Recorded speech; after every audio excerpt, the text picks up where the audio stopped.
અમદાવાદના ઓઢવ પોલીસ સ્ટેશનના મારામારીને એટ્રોસિટીના ગુનામાં નાસ્તો ફરતો આરોપીને ઝડપી પાડતી સુરત શહેર એસઓજી પીઆઈ ચૌધરીની સૂચના મુજબ એસઓજી દ્વારા નીચે મુજબની કામગીરી કરવામાં આવી છે। એસઓજીની ટીમના માણસો શહેર વિસ્તારમાં પેટ્રોલિંગમાં હતા।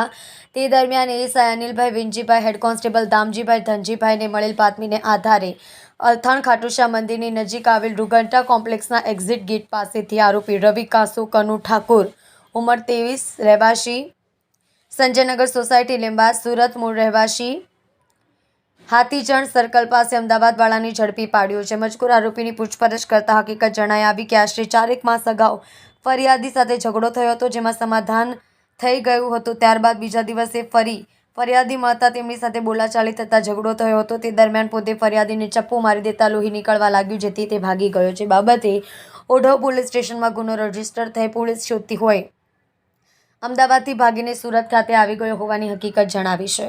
ઉપરોક્ત આરોપી અમદાવાદ ઓઢવ પોલીસ સ્ટેશન ગુના રજિસ્ટર 2023 ઇપીકો કલમ 324, 114 તથા જીપી એક્ટ કલમ 135(1) એટ્રોસિટી એક્ટ કલમ 3(1)(s) મુજબના ગુનામાં નાસ્તો ફરતો હોય, જેથી તેના વિરુદ્ધ કાયદેસરની કાર્યવાહી કરી આરોપીને અમદાવાદ ઓઢવ પોલીસને સોંપવા તજવીજ હાથ ધરી છે।